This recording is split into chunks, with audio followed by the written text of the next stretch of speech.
Nós declaramos a Tua majestade, Tua soberania, Teu governo sobre tudo e sobre nossa própria vida, Senhor. Que nesse momento Teu Espírito Santo continue, Deus, a nos colocar de frente a esse governo, a essa majestade. Que honestamente, Pai, permitamos a Tua palavra sondar a verdade dessa declaração, porque isso é profundo, Senhor, é o que queremos. Que o Senhor governe sobre todas as áreas da nossa vida, sobre tudo aquilo que nós somos, tudo aquilo que temos, nós possamos verdadeiramente expressar essa verdade da Tua soberania, do Teu senhorio sobre nós. E hoje, Pai, que vamos falar sobre um tema tão profundo, tão real, tão presente na nossa vida. Nós permitamos o Teu Espírito Santo continuar a falar conosco. E que saiamos daqui hoje, Pai, com resoluções que respondam e que validem e que confirmem todo esse senhorio que nós declaramos agora para o Senhor. Em nome de Jesus. Amém. Amém. Amém, boa noite. Eu continuo me chamando Tércio. Você pode se assentar. É um prazer estarmos juntos aqui. É uma alegria. Antes de entrarmos na palavra de hoje, eu quero compartilhar duas coisas bastante importantes para nós. E primeira, como família evangelista, né? Parte dessa família maior, Monte Serra. Nós, pela manhã, tivemos um momento bem especial com nossas filhas, porque nós passamos 6 meses sem a nossa caçula, a Radassa, porque estava passando um tempo em Uganda, e nós comentamos isso alguns domingos, a volta dela, graças a Deus, e a nossa gratidão a essa igreja pelas orações, pela maneira tão cuidadosa que essa igreja também abençoa a nossa família nesse tempo, porque foram múltiplas expressões de amor e cuidado para com a Radassa, e nós somos tão gratos a Deus. E hoje de manhã a Radassa fez isso aqui, ela mesma pôde expressar isso para a igreja, e nós estávamos bem animados, né, eu e Martinha, porque finalmente vamos ter as duas de volta em casa. E há pouco tempo nós recebemos um missionário aqui, para falar a nossa liderança sobre um projeto muito especial, e foi uma manhã muito inspirativa.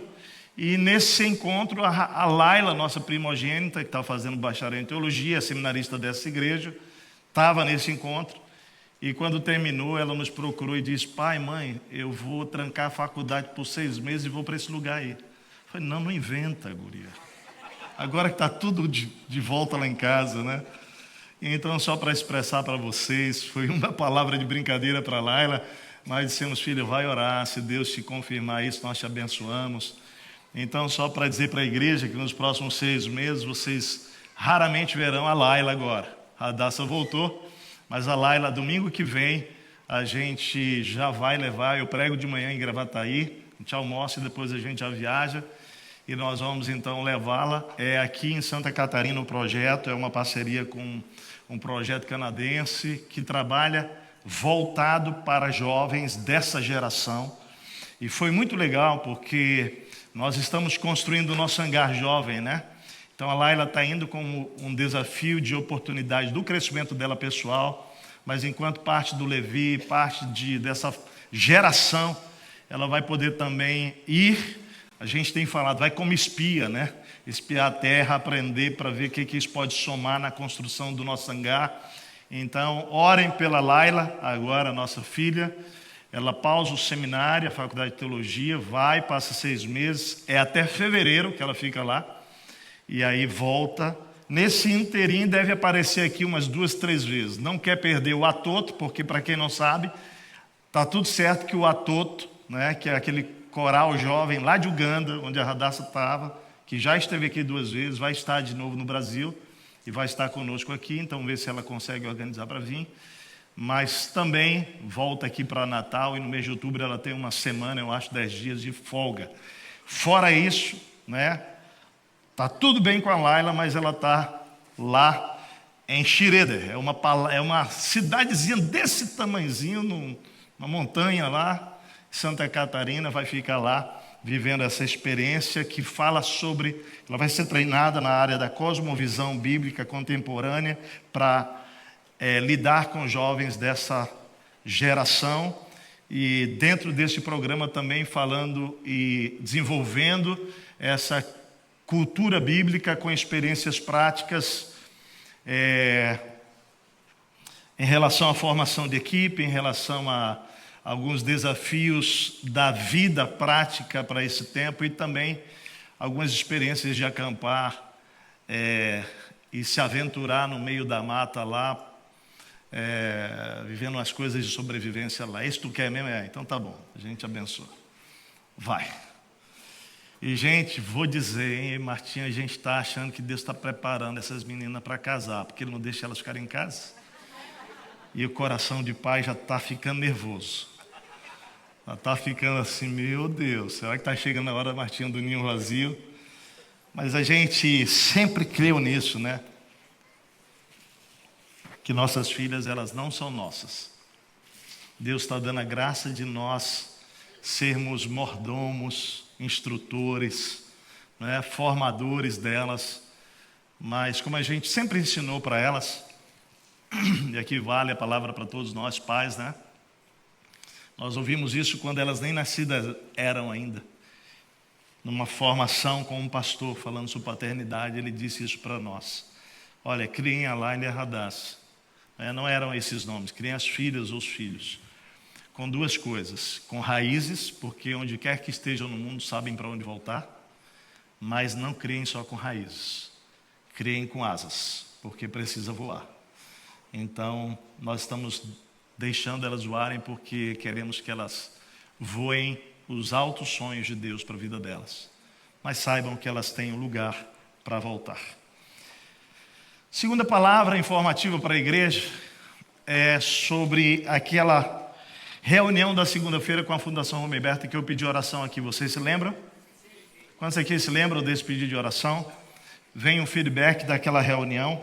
Nós fizemos a reunião com a Fundação Rubem Berta. O propósito dessa reunião era uma definição se nós ficaríamos aqui no prédio ou se nós teríamos que sair imediatamente. Duas razões, uma delas é realmente o fato da insegurança da inundação, e nós já comunicamos isso para a igreja, que uma vez que aquela reunião, que era a terceira reunião com a Fundação Rubem Berta, ela avançando, progredindo positivamente, nos permitiria pelo menos ficar aqui uns 2, 3 anos para nos organizarmos, para saber para onde ir, se Deus tem um novo lugar para irmos ou não. Então isso para nós era bem importante.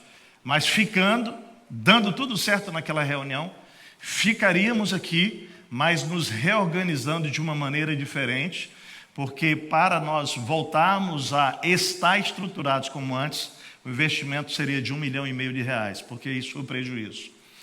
Então, nós começamos a repensar a possibilidade de, ficando aqui, vamos fazer o mínimo de investimento possível, e esse investimento não passando de R$500 mil, e tentando ser bem menos do que isso, considerando não um ajuste para a gente ficar aqui remendado, mas que não deixasse de ser um investimento que fosse e permitisse a gente fazer com que o prédio continue sendo acolhedor. Tá bom, gente? Nós sabemos que o que muda a vida das pessoas não é a estrutura, é o amor. Nós temos convicção disso. Mas nós acreditamos que uma estrutura acolhedora, ela também pode reforçar a nossa missão de amar. Você já foi a um lugar cuja estrutura era maravilhosa, mas o acolhimento era terrível, né? Você já deve ter ido a um hotel que você chega lá, mega estrutura, demais, mas você não sentiu amor lá.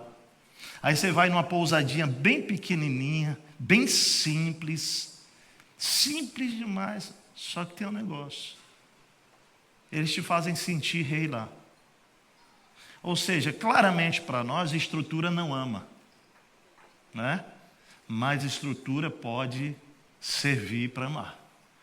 Então, nós acreditamos, quanto igreja, que prédio não é igreja, igreja que ama. Fala comigo, é a igreja que ama, não é o prédio. mas o prédio pode ser uma ferramenta para que esse amor flua.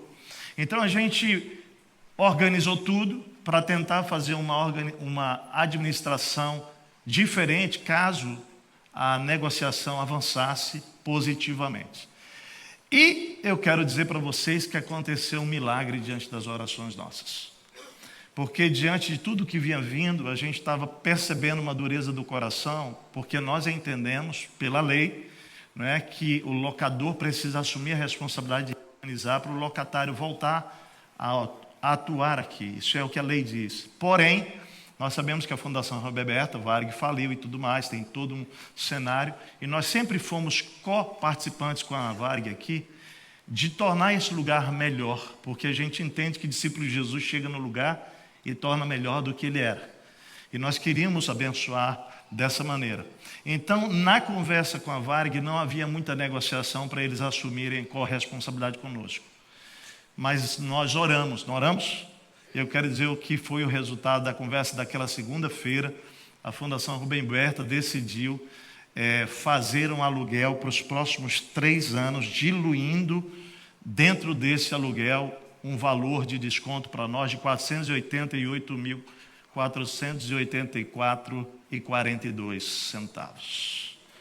Então, praticamente R$500 mil veio de desconto. A gente, então, refez o contrato, rasgou aquele que tinha. O contrato nosso agora, a gente pode ser a qualquer momento daqui. Ele é um contrato de 1 ano com possibilidade de a gente ir renovando, mas considerando esses descontos. Isso, então, é uma palavra oficial para a igreja. O primeiro ano a gente fica, viu? Todo mundo está bem assim? O segundo, se Deus confirmar, nós ficamos. O terceiro também. E a gente vai indo anualmente. O que eu quero pedir a essa igreja é o seguinte: que entenda claramente que a Monte Serrato tem um DNA quando se fala de estrutura. Qual é? Que estrutura serve para amar. Quando ela não está mais sendo capaz de responder aquilo que a missão precisa, nós mudamos de estrutura e nós não temos problema com isso. Até porque nós somos forasteiros na terra. Amém, gente? A gente se apega a pessoas e não à estrutura. Então, como a gente vive como Igreja Monte Serrato? A gente ama pessoas e usa as estruturas para potencializar o nosso amor. Faz sentido para você? Fala comigo. Eu quero amar pessoas e usar as estruturas, que é a tua casa, para exponencializar esse amor. É isso. Por quê? Por que é importante falar isso? Porque hoje nós temos um problema na nossa sociedade, que ama as estruturas e usa as pessoas. Não é isso que a gente vê? Então nós queremos andar nessa contramão. Mas glória a Deus, vamos aplaudir Jesus, né? Porque foi realmente um milagre. Nós somos gratos a Deus por essa resolução. Estamos felizes, estamos gratos.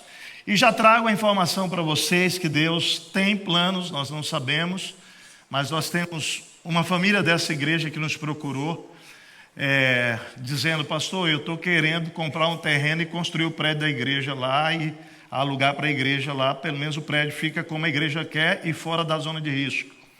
Então nós já fomos olhar um terreno, no final o terreno lá não dava muito certo, mas não contente, essa família se uniu a uma outra pessoa que é uma jesucidência, eu evangelizo há 20 anos essa pessoa, e esses dois se reuniram comigo, com a nossa liderança aqui, e eles estão correndo atrás aí na cidade de encontrar prédios. E terça-feira passada, nós fizemos uma reunião com uma empresa que só faz isso, e queria construir um supermercado e tal, e nos chamou para alguma conversa, dizendo: nós construímos o prédio da igreja lá. Então, nós estamos num momento de oração, porque pode ser mesmo que Deus mude nosso endereço daqui para algum lugar da cidade. E nós estamos pedindo a confirmação de Deus sobre todas essas coisas. Mas orem, porque nos próximos meses, esse semestre, eu imagino que Deus vai clarear alguma coisa sobre o nosso futuro em termos de estrutura. E nós estamos pedindo que Deus nos dirija, que Deus nos guie, que Deus nos oriente, porque realmente nós sabemos que Ele conduzindo vai dar certo. Amém? Fala para o teu irmão: se Ele dirigir, Jesus vai dar tudo certo. Amém? Que isso seja na sua vida, para a nossa vida, assim tem sido e assim será. Nós vamos ministrar hoje sobre esse tema, agindo generosamente. Nós vamos falar sobre dinheiro hoje.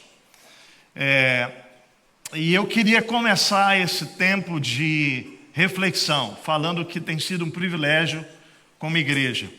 Nesse tempo da nossa história como estado do Rio Grande do Sul, Porto Alegre, Grande Porto Alegre, poder repartir generosamente, poder abençoar com os recursos que Deus tem nos confiado.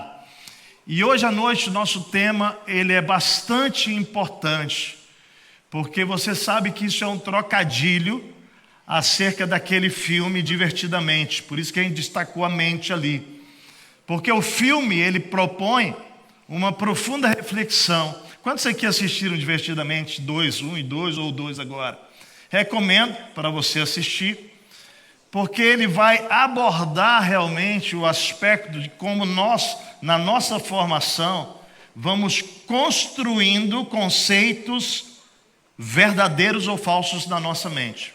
Eles têm a ver com a nossa história, eles têm a ver com nossas experiências boas e más, e dessa maneira nós vamos realmente ganhando pensamentos, maneiras de pensar, que vão nos abençoando ou trazendo dano para a nossa vida. E no aspecto financeiro, preste atenção, não é diferente. Na verdade, nós vamos ministrar sobre isso hoje, querido. Por quê?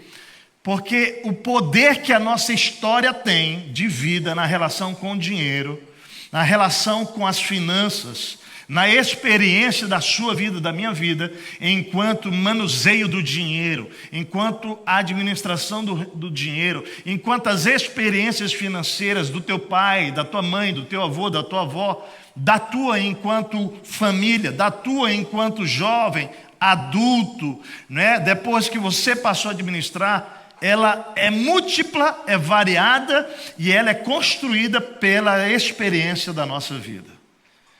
E nesse sentido, querido, todos nós aqui temos uma visão clara, tem uma mente formada ou em formação, no caso daqueles mais novos, acerca da administração financeira.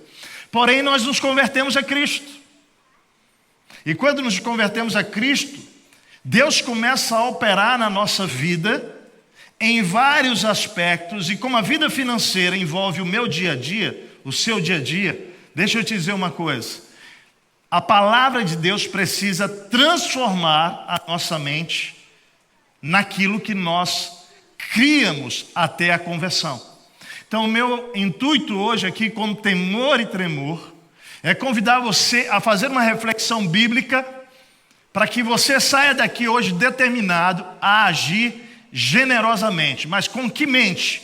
Uma mente que é transformada pela cosmovisão bíblica para a administração financeira. Esse é o nosso objetivo. Por que creio que isso é importante? Porque há muitas pessoas, e eu posso dizer que eu mesmo, que padecem, que sofrem, que se batem na questão financeira, porque estão administrando ainda fora da perspectiva daquilo que é o conselho bíblico sobre a administração financeira. Ou seja, nós estamos com a mente limitada acerca de dinheiro pela nossa formação, pela nossa construção, e nós precisamos trazer novas informações que sejam verdadeiras para desconstruir as mentiras que aqui tinham e nos levar a uma experiência em relação ao recurso financeiro que produza na tua vida, para a tua vida pessoal, para a tua casa, bênção e não maldição, liberdade e não escravidão. E nesse aspecto financeiro, preciso te dizer uma coisa, que nós vamos te desafiar hoje a ser liberto pela experiência de agir generosamente. Por quê? Porque se você conseguir dar esse passo, você vai romper com uma cadeia de prisão na tua vida.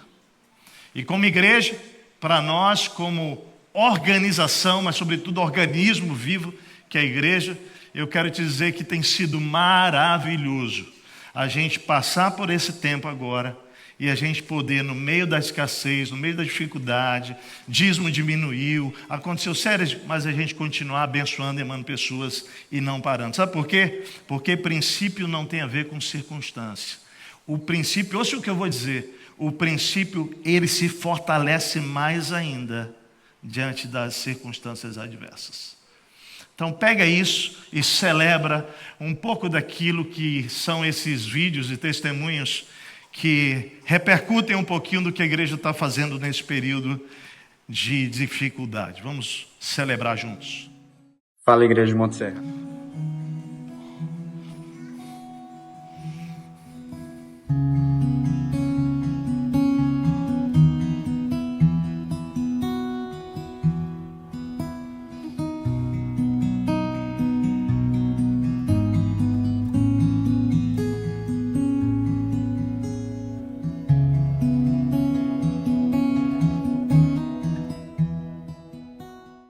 A gente entende o quanto o esforço que é, né? Várias pessoas trabalhando junto, com a mão na corda, para nos ajudar, né? Ajudar várias famílias. E a gente se sente muito acolhido com isso, né? Muito contente. E principalmente pelo fato de a gente ter perdido bastante coisa, a gente no primeiro momento fica perdido, né? Sem saber por onde começar. E nesse momento a Igreja de Monte Serra nos ligou e entrou em contato conosco, nos ajudando, sabendo que nós somos membros, né? E moramos na região onde foi atingido. Então isso foi muito acolhedor para nós. Fora o fato dos detalhes, né? Quando a gente pensa em comprar, a gente tinha sonhos também em mudar móveis, em mudar as coisas aos poucos, mas sempre tem outras prioridades. E, de repente, as águas levaram o que a gente tinha e, aos poucos, Deus tem colocado as coisas no lugar daquilo que a gente sonhava em ter. É incrível isso, porque são coisas que a gente não ia conseguir comprar, talvez, esse jogo. Mas Deus olhou para nós e, de alguma forma, Ele moveu corações, pessoas e simplesmente nos deu muito mais, muito além daquilo que a gente desejava ter. A gente ganhou, além de coisas materiais, a gente ganhou amor, acolhimento, pessoas que trabalharam para que isso acontecesse, corações dispostos. Então, é o mover de Deus de todas as formas. É gratidão a Deus e às pessoas que Deus colocou em nossas vidas.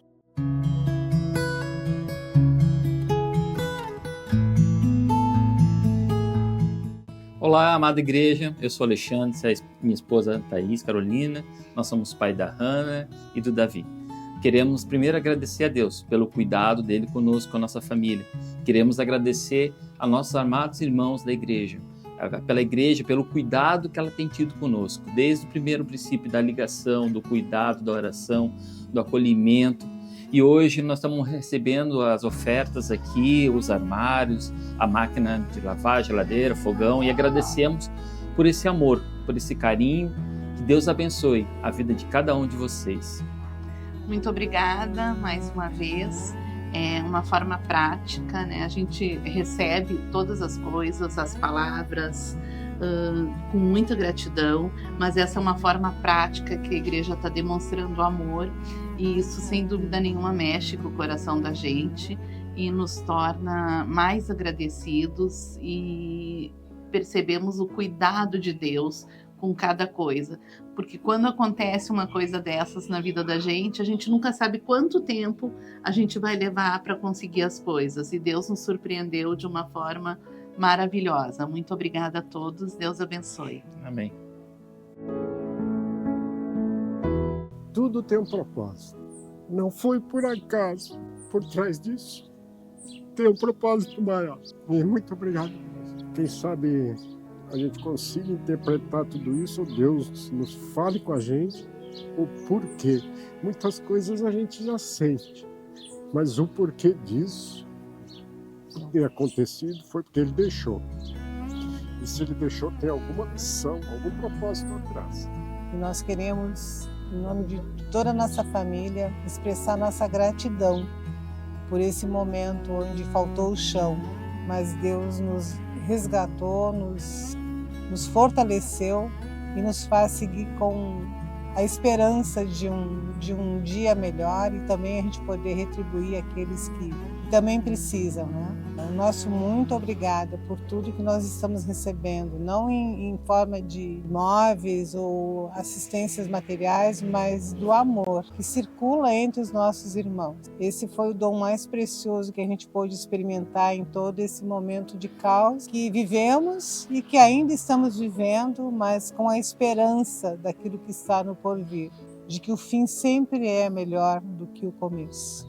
Então, muito obrigada, família Montserrat, em nome da nossa família, a todos os pastores e todos os irmãos que têm nos abençoado de múltiplas formas. Muito obrigada. Paz, queridos, eu sou o pastor Vaniel, da Igreja Batista Peniel, da cidade de Rio Grande, aqui no Rio Grande do Sul.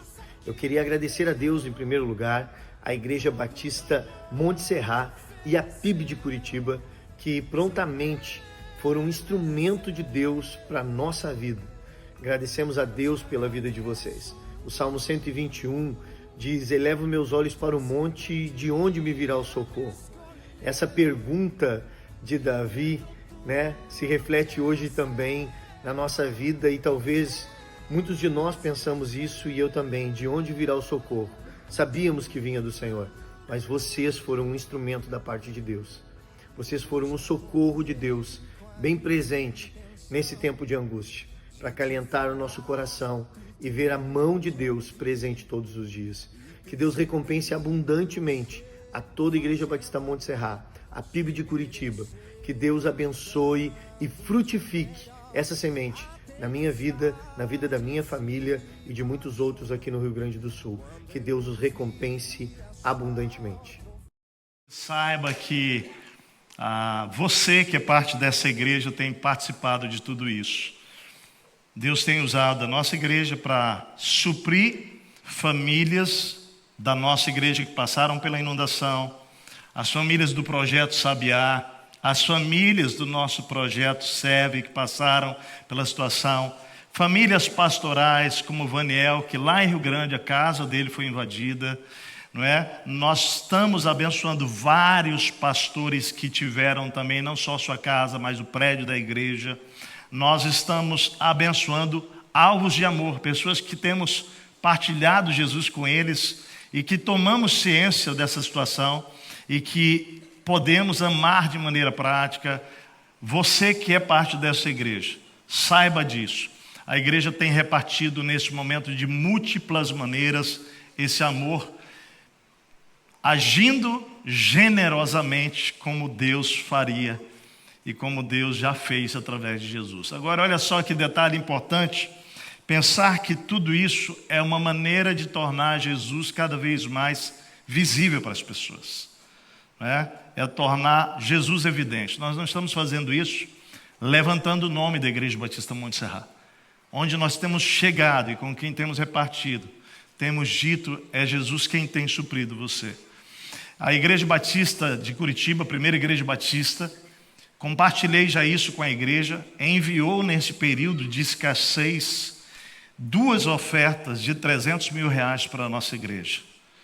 Gente, várias e várias igrejas e pessoas do Rio Grande do Sul e do Brasil, mas especificamente falando do Brasil, doaram através do nosso Instituto Montserrat para que nós pudéssemos abençoar as famílias.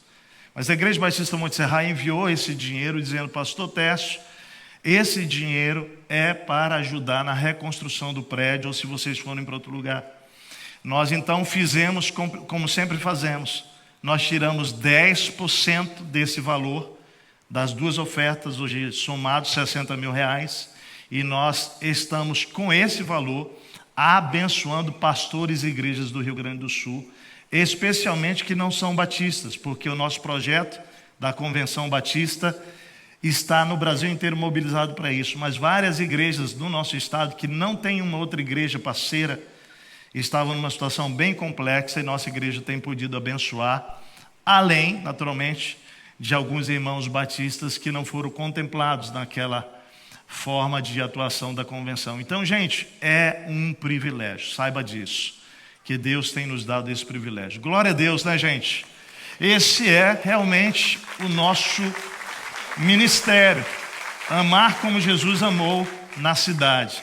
E quero aproveitar esse momento para dizer para você que está aqui, que passou pela situação e que ainda diz assim, eu não repus algumas coisas, está complicado, ainda não tenho os móveis da cozinha, ainda não tenho a mesa, cadeira, geladeira, fogão. Queridos, nós fizemos parcerias várias, não é? E nós estamos prontos para ajudar você. Então procura a nossa igreja, entre em contato. Quero falar com o nosso Instituto Monte Serra, que é quem está gerenciando isso para a gente. E a nossa gratidão a Deus realmente, porque tem sido um trabalho lindo que nossa equipe tem feito e nós somos muito gratos ao Senhor por isso. Obrigado você que tem contribuído também para que isso se torne uma realidade. Ações de generosidade pelo nosso Estado. Quero orar mais uma vez, colocar nossos corações diante do Senhor. Vamos orar. Pai, que o Teu Espírito Santo nos conduza do início ao fim dessa palavra, tomando a nossa mente, nosso entendimento, confirmando no nosso espírito toda a palavra que será liberada. Que hoje à noite seja um dia de salvação e um dia de libertação. Ó Deus, nesta área financeira também, tornando-nos pessoas que agem generosamente a partir de uma cosmovisão bíblica, em nome de Jesus. Amém. Amém. Sem dúvida que para os discípulos de Jesus, assuntos espirituais são primazia na nossa história. Quantos aqui são discípulos de Jesus? Levanta a mão. Ótimo. Agora, presta atenção que interessante. Entender o bem-estar físico, entender o bem-estar material, como, querido, algo espiritual, também nos faz sair de um sofisma que muitas vezes nós carregamos na nossa mente e nem identificamos que é um sofisma. Definição de sofisma, fala comigo, mentira com cara de verdade. É algo que parece muito verdade, mas não é. É um sofisma, é uma mentira. E uma das mentiras que parece verdade, ou seja, um sofisma, é que vida material não tem nenhuma relação com vida espiritual. Isso é mentira. Isso é um sofisma. De fato, nós não podemos viver a nossa vida em termos de espiritualidade integral, saudável, se nós rejeitarmos o impacto da nossa vida financeira e da nossa relação com o dinheiro, com os nossos bens, na nossa relação com Deus. Muitas vezes, queridos, o fazer provisões, preste bem atenção, fazer provisões, olhar para o meu orçamento, fazer provisões para repartir com os que estão em necessidade, em dificuldade, nos aproxima espiritualmente de maneira profunda com o coração do nosso próprio Deus. E a gente precisa entender isso. Por quê? Porque Deus nos conferiu, nos entregou, repartiu com a humanidade o que Ele tinha de mais precioso, que foi o seu Filho. E essa reflexão deve me levar a pensar que eu devo abrir mão do que for preciso em prol da salvação dos outros. Na verdade, eu gostaria de começar essa palavra desconstruindo algumas mentiras, sofismas, logo no início da nossa reflexão. Por quê? Porque nós carregamos de novo aquelas mentiras construídas pela história. E eu acho que vai ser importante a gente confrontá-las logo de início. Primeira delas, nós acreditamos, não é? Que generosidade ou agir generosamente é somente para pessoas ricas. Se nós pensarmos assim, nós vamos deduzir que eu só posso ser generoso quando eu possuo um orçamento folgado. Ou seja, se eu possuo muitos recursos, eu posso ser generoso e o inverso se tornaria uma realidade. Se eu possuo pouco, naturalmente, os outros que precisam ser generosos financeiramente comigo, e isso é um sofisma. Há uma frase interessante da gente pensar, que generosidade nunca teve a ver com possuir muito ou pouco, mas com o nosso coração ser pequeno ou grande. Você pode dizer essa frase comigo? Generosidade nunca teve a ver com possuir muito ou pouco, mas com o nosso coração, fala comigo, mas com o nosso coração ser grande ou pequeno. O outro sofisma relativo ao ato de que doar é algo que deve ser feito espontaneamente. Então você acordou um dia sonhando, hoje eu dou. Vou pegar meu dinheiro e vou doar. Estou cheio hoje de vontade de doar. Eu ainda não acordei assim e não conheço alguém. Sabe por quê? Porque na essência o pecado nos tornou pessoas egoístas, egocêntricas. Nós acordamos pensando, sabe o quê? Quem é que vai me doar hoje? Então doação não é uma questão espontânea. Não, doação, generosidade é uma questão de decisão, de intencionalidade, de escolha na nossa vida. Inclusive, uma escolha de lutar contra o meu coração egoísta. Isso é importante entender. Então, esse é mais um sofisma. Doar é algo que deve ser feito espontaneamente. Como eu não senti nada, eu não estou sentindo, então não dou nada. Não reparto com ninguém. Então isso não existe, tá? O terceiro sofisma sobre generosidade é que generosidade é definido pelo que sobra. Então no meu orçamento não sobra nunca. Nunca vai sobrar, querido, se você não tiver intenção. Incrivelmente, se você pegar o seu orçamento e você não for intencional de negar algumas coisas para você, você nunca vai doar, porque nunca vai sobrar no seu orçamento. Quarto sofisma é de que generosidade só é importante em grandes quantidades. Como eu não tenho muito, então eu não dou. Fizeram essa campanha aí, eu fiquei até constrangido. Eu não participei da campanha do hangar, porque era tão pouquinho que eu podia dar, R$10, eu não dei. Deixa eu te falar. Doação não é sobre grande quantidade, não, querido. Basta olhar para a história da viúva, da mulher que deu tudo o que ela tinha. Quando você olha a história bíblica daquela viúva, Jesus ele não faz nenhuma referência sobre o fato de ser muito que ela doou, mas o fato do coração dela ter dado tudo o que ela podia dar. Não era sobre a quantidade. Então, doação não é sobre a quantidade, queridos. Ou seja, agir generosamente tem mais a ver com a compreensão de que a generosidade é mais sobre a forma prática de repartir amor do que com a quantidade doada repartida. Foi exatamente o amor por seus irmãos e irmãs lá de Jerusalém que faz com que o apóstolo Paulo ele organizasse uma coleta entre as igrejas na Acaia, na Macedônia, na Galácia e no distrito da Ásia. E a pergunta é, nós vamos estudar isso, capítulo 8 e 9 da segunda carta aos Coríntios, o que moveu o apóstolo Paulo a fazer aquela mobilização financeira para aquelas igrejas que estavam passando por necessidade. O que foi? Especialmente a situação da igreja de Jerusalém. O que fez foi a compaixão pela condição da igreja. A igreja estava passando por uma situação difícil. Gente, pense que profundo foi esse período da nossa história, recebendo ligações do Brasil inteiro, de igrejas querendo o CNPJ do Instituto Montserrat, porque queriam repartir para abençoar igrejas e famílias da nossa cidade, do nosso estado. É isso. Era essa atitude.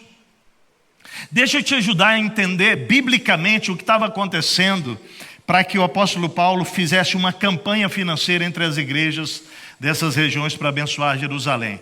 Após o Pentecostes, Atos capítulo 2, ali mais ou menos em 33 depois de Cristo, os judeus e prosélitos que estavam ali em Atos capítulo 2, naquele momento do derramamento do Espírito Santo, eles se tornam discípulos de Jesus, seguidores de Jesus, e muitos deles continuam lá em Jerusalém por algum tempo para aprender mais sobre a verdadeira fé.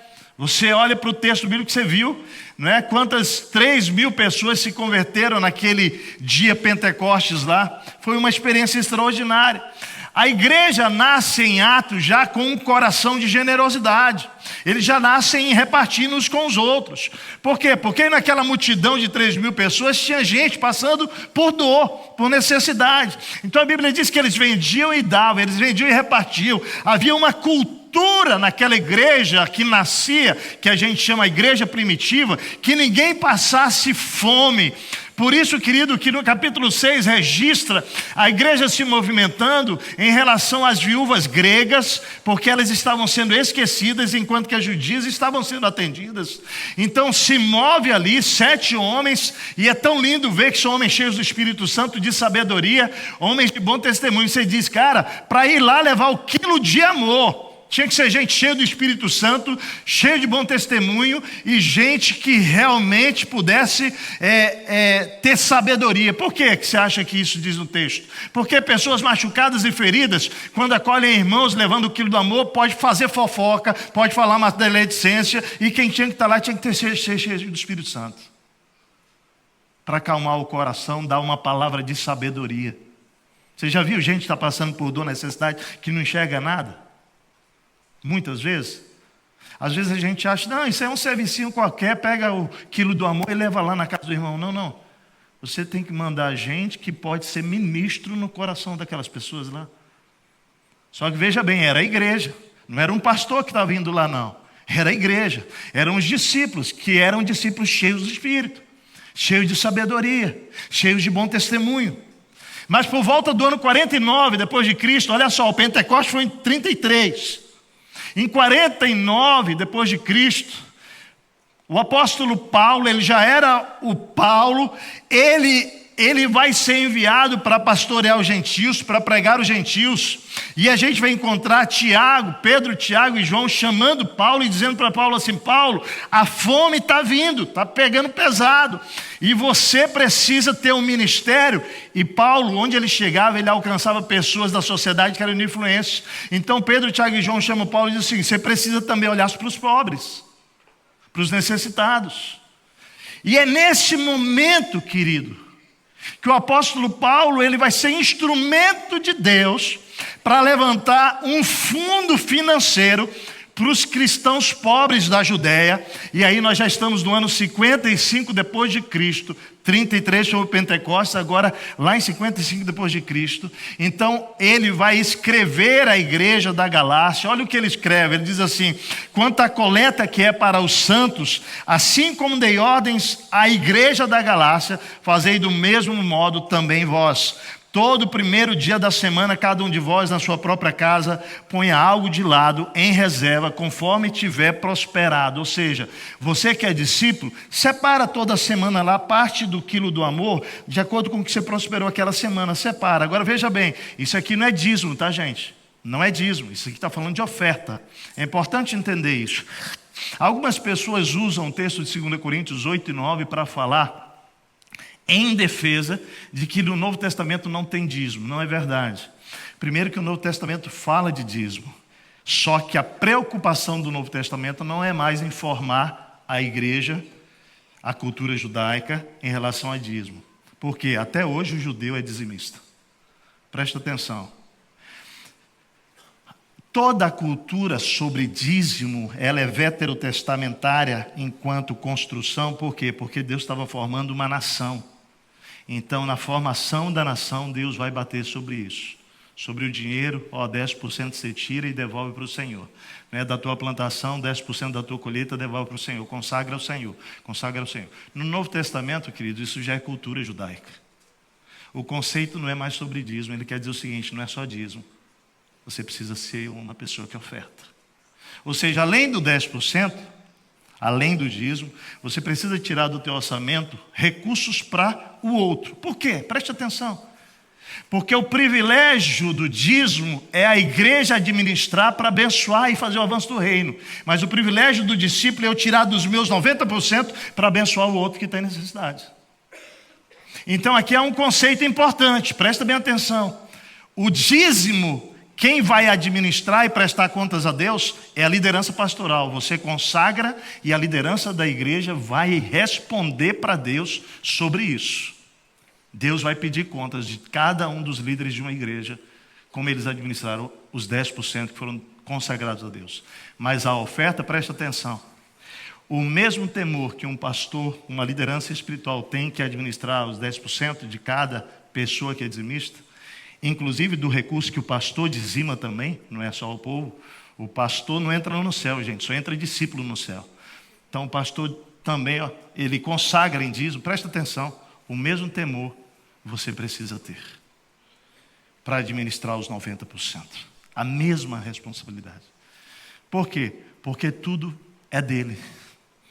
Tudo vem dele. Aí você diz, pastor, discordo. Quem acorda cedo para fazer a coisa, quem mata no peito sou eu. Deus não faz nada por mim, não. Deixa eu te dizer. Isso é um dos piores sofismas, das piores mentiras. Por muito tempo,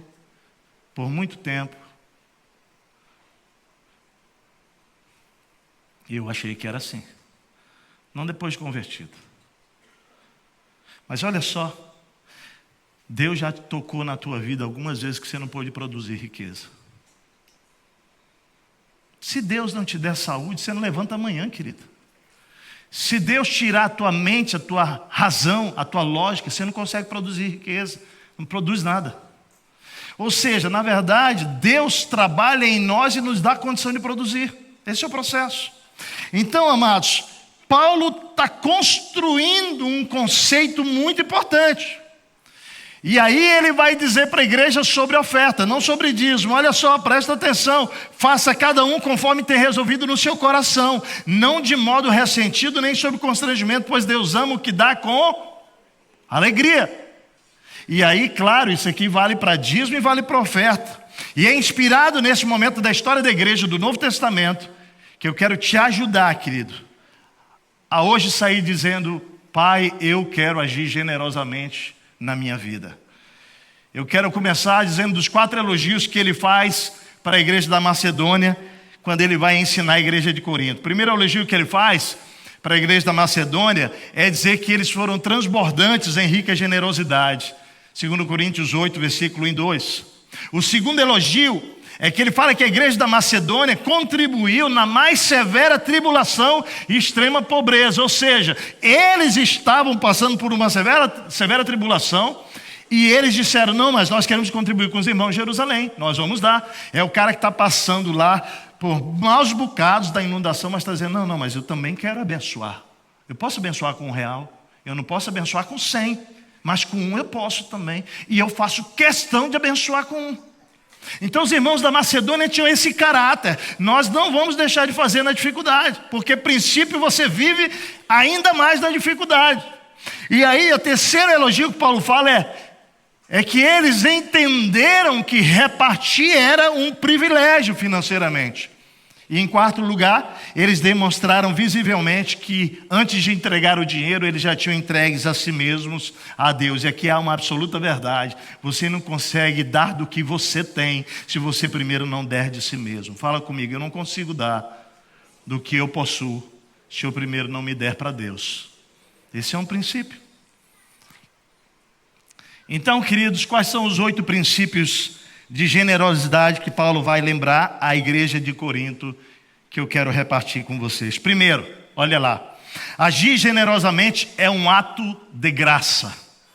Eu quero definir graça para você. Graça quer dizer um presente que eu não mereço. Fala comigo, graça é um presente que eu recebo de Deus sem que eu mereça. Então, agir generosamente também é um ato de graça. Por quê? Porque o outro lado lá vai receber algo que não merece. Mas porque Deus quer derramar graça na vida dela por minha vida, Deus me usa generosamente. E ele vai dizer isso, olha só, agora irmãos, queremos que vocês tomem conhecimento da graça que Deus concedeu às igrejas da Macedônia. Perceba, a capacidade da igreja da Macedônia doar na mais severa tribulação era fruto de eles compreenderem que eles tinham recebido de graça Jesus. Então eles agora repartem essa graça. E ele diz, assim recomendamos a Tito, o pastor Tito, assim como ele já havia começado, que ele também completasse esse ato de graça da parte de vocês. Ou seja, não só Macedônia possa dar com uma ação de graça, mas que vocês, Coríntios, possam dar também com uma ação de graça, pois vocês conhecem a graça de Deus. Ele diz isso no versículo 8: pois vocês conhecem a graça do nosso Senhor Jesus Cristo, que, sendo rico, se fez pobre por amor de vocês, para que por meio de sua pobreza vocês se tornassem ricos. Ou seja, Deus nos chama para repartir com os outros da mesma graça que dele recebemos, porque ele nos entregou o que mais precioso ele tinha, Jesus, a própria vida. E aí John Piper diz o seguinte: se você não está experimentando uma medida significativa de profunda alegria em Deus, você não pode amar pessoas, você não pode repartir. O que John Piper está dizendo é o seguinte: se você não está experimentando a medida da graça na sua vida, se você não entendeu que o que Jesus fez por você não é merecimento, é um presente que você não merece, você não consegue dar, porque você vai dizer o outro não merece. Mas se você entende que o que Deus fez por você é graça, você estende a mão para o outro, entendendo, não é que ele mereça, mas é que essa graça não pode parar em mim, eu tenho que repartir. Fala comigo, generosidade é um ato de graça. É isso. Ou seja, sem a experiência da graça, você não consegue, nem eu, agir generosamente. Segundo princípio, agir generosamente é acrescentar virtude às virtudes que já possuímos. Todos nós aqui somos pessoas virtuosas. Amém? Porque Deus nos deu várias virtudes. Diz para o teu irmão aí: você é uma pessoa muito virtuosa. Não é verdade? Você é. Nós somos pessoas virtuosas. Agora, olha que interessante. Paulo vai dizer que eu e você podemos acrescentar as virtudes que nós temos à generosidade. E ele vai dizer isso para a igreja lá de Corinto: olha, todavia, ele fala para a igreja, assim como vocês se destacam em tudo. Imagina um elogio desse, hein? Imagina alguém chegar para você assim: rapaz, você se destaca em tudo, Renato. Impressionante. É isso que ele está dizendo para a igreja lá. Só que ele vai dizer: olha, você se destaca na fé, você se destaca no conhecimento, você se destaca na palavra, você se destaca na dedicação completa. Olha, vocês são caras que entregam-se completamente. Ele diz assim: gente, olha o tanto de elogio que Paulo vai fazer. Ele vai dizer: vocês se destacam no amor que vocês têm por nós. Então vamos fazer o seguinte: que tal se destacar na generosidade? Fala para o teu irmão aqui, tá? A gente ser um destaque na generosidade. Fala para o teu irmão aí. Hein? Que tal sermos conhecidos? Você já pensou que maravilha? Você ser conhecido por uma pessoa que age generosamente. Vai, e aí? Já pensou? Falou sobre você. Rapaz, cara é cheio de fé, de conhecimento, de amor. E sabe de uma coisa? O cara também é generoso pra caramba. Alguém já disse isso de você? Que tal se acrescentar essa virtude a você? Queridos, veja que a igreja de Corinto ela está sendo elogiada, mas Paulo está dizendo: vocês podem ser melhores. Podemos ser melhores para Deus? Sim ou não? Podemos. Agora você já viu, e eu quero me colocar dessa maneira, que isso não é uma coisa natural, gente. Quando eu pegava o meu orçamento, eu trabalhei no banco, eu fiz economia, né, até o meu 4º ano. Quando eu estava me formando, mudou para 5 anos, eu abandonei o negócio, fui fazer teologia, porque eu já sabia do meu chamado pastoral. Mas eu tenho uma bagagem de 4 anos de faculdade de economia. Né? E amo número, amo trabalhar com isso, gosto disso. Mas deixa eu dizer uma coisa para você.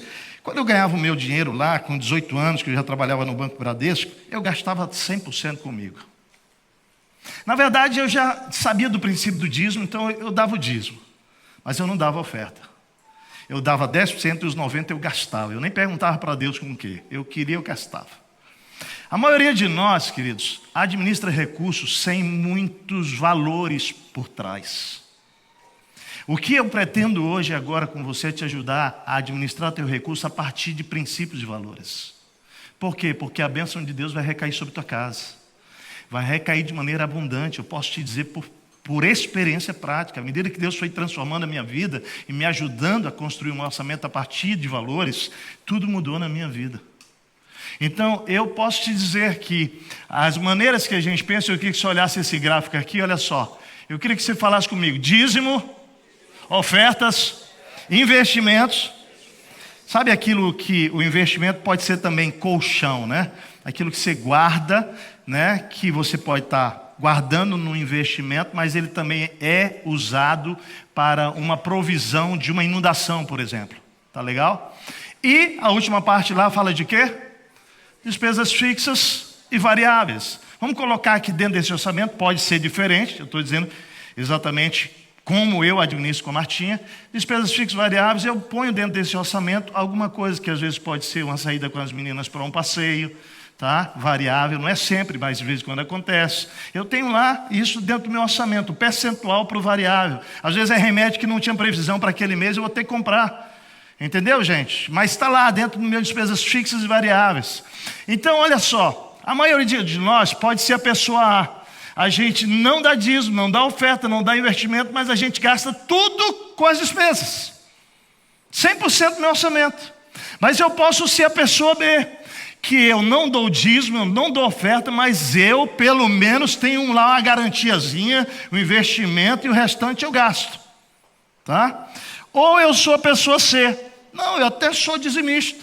Eu sou dizimista, mas oferta eu não dou, não. Eu devolvo lá para Deus lá e tal. Eu queria começar a te ajudar, que não é devolvo para Deus, porque Deus não precisa devolver nada para Ele. Tá? Você consagra a Deus. Fala comigo, consagro a Deus. Tá bom? Você consagra 10% a Deus, mas você não abençoa ninguém, você não dá oferta, você não tem um colchão, não tem um investimento, né? E a parábola dos talentos nos ensinam que nós precisamos ser multiplicadores dos bens que estão na nossa mão, dos recursos. Então, esse investimento tem a ver aqui com multiplicar o que Deus me deu e ser prudente, responsável.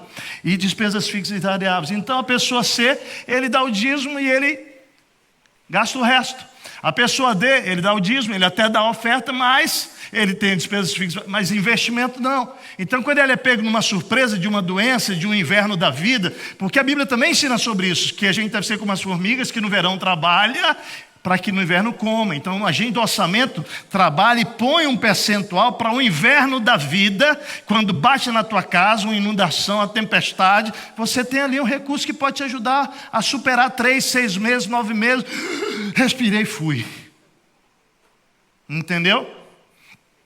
Então veja bem que interessante. A pessoa E, ela não é dizimista, mas ela dá oferta. 10%. Ele entende que o jeito dele se relacionar com Deus é só com oferta. Ele não dá o dízimo, ele dá oferta. Aí um dia isso, outro aquilo, tal. Ele também tem investimentos, ele se cuida, tal, administra bem. Mas ele também gasta. Porque a vida tem mesmo. A Bíblia diz lá em Eclesiastes que você pode usufruir daquilo que Deus te deu, certo?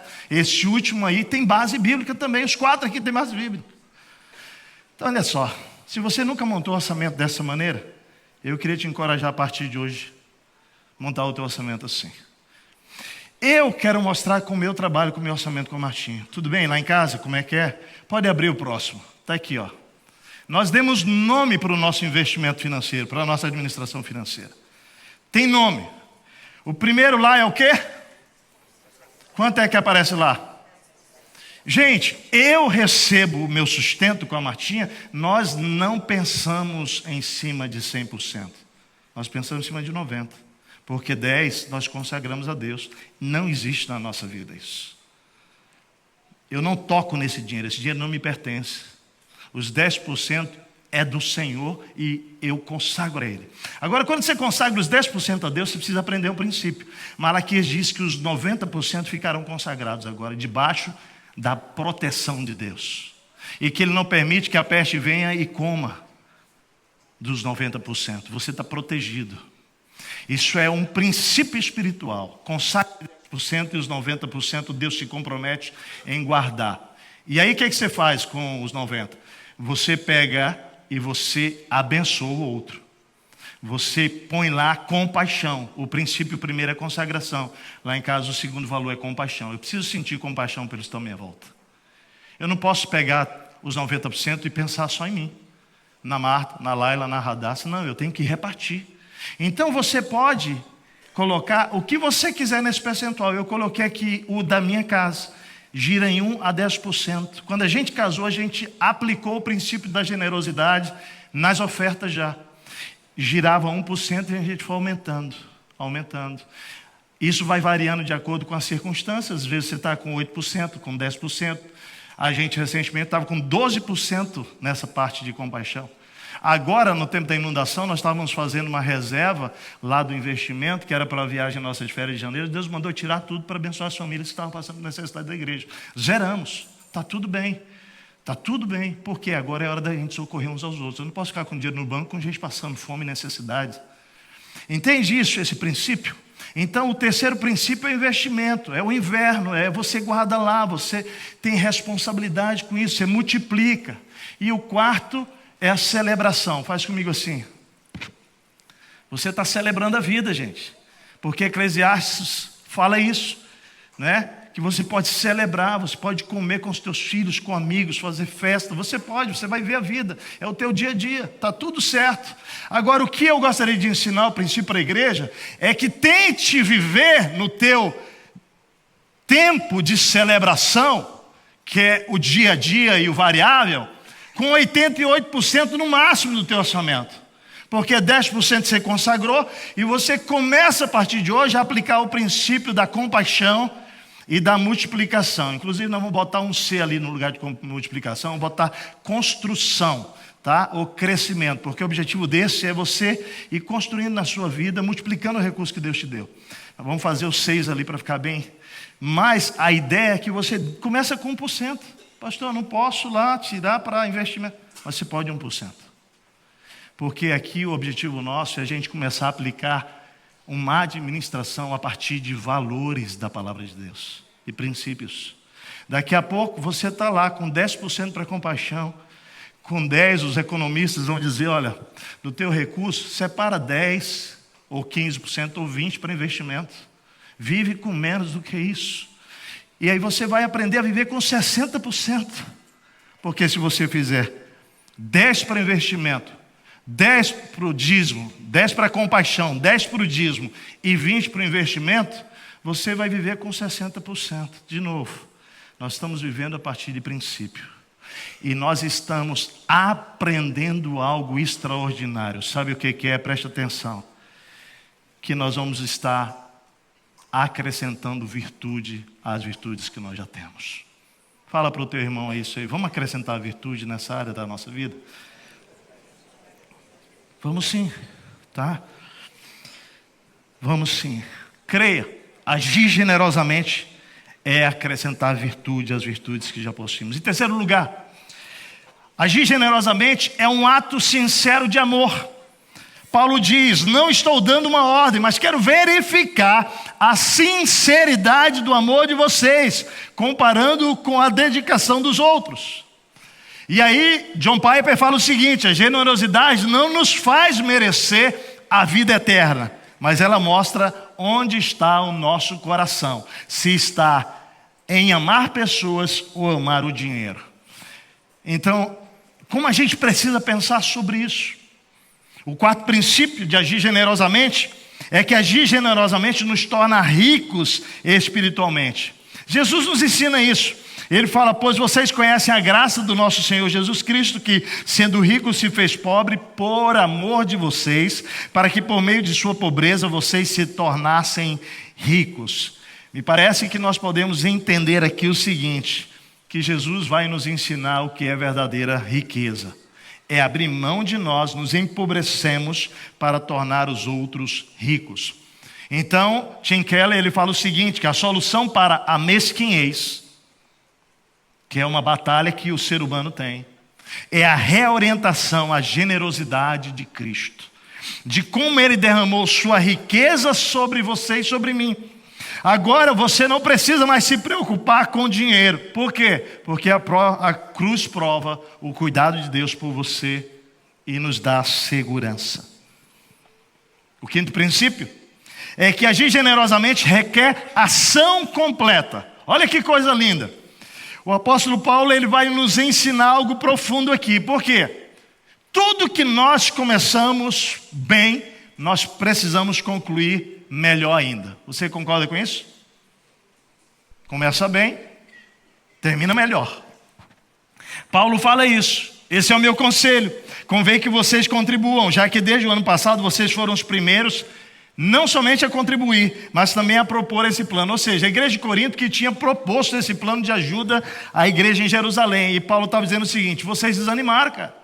Vocês não só propuseram, começaram a contribuir primeiramente, mas agora vocês estão abandonando esse plano. Ele vai dizer: não, agora completem a obra, para que a forte disposição de realizá-la seja igualada pelo zelo em concluí-la de acordo com os bens que vocês possuem. Porque se há prontidão, olha só, eis-me aqui, a contribuição é aceitada de acordo com aquilo que alguém tem e não de acordo com o que não tem.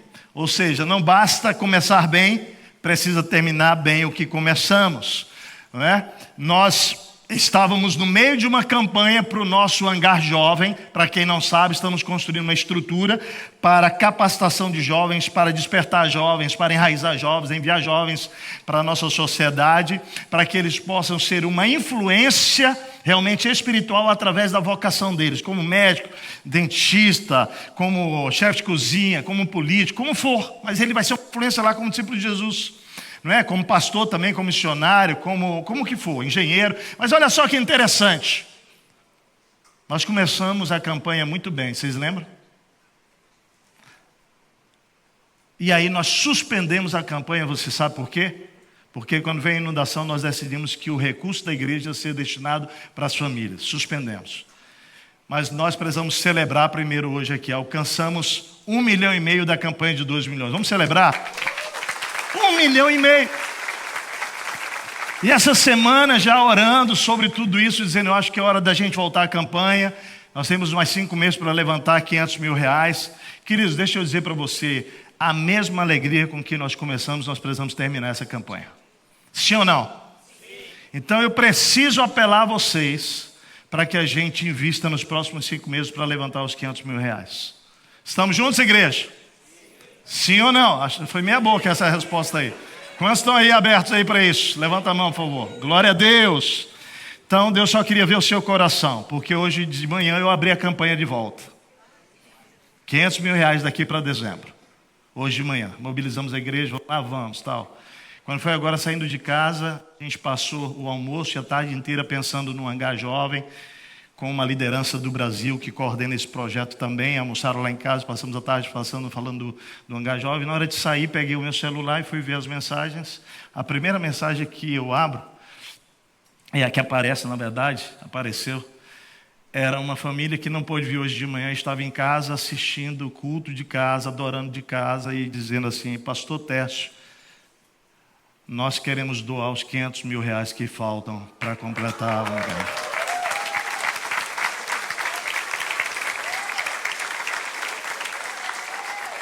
Pensa, fala glória a Deus, glória a Deus! Eu comecei a chorar lá no quarto, lá as meninas saíram correndo para lá, o que aconteceu com o pai, eu não conseguia falar, chorando. Só peguei o celular e entreguei assim para elas lerem a mensagem. Aí chamou a Marta, chamou a Laila, a gente reuniu ali para orar. Deixa eu dizer para você, só queria ver o coração de vocês, viu? Obrigado por vocês estarem juntos. Só que Deus começou a campanha de manhã e encerrou 4 da tarde.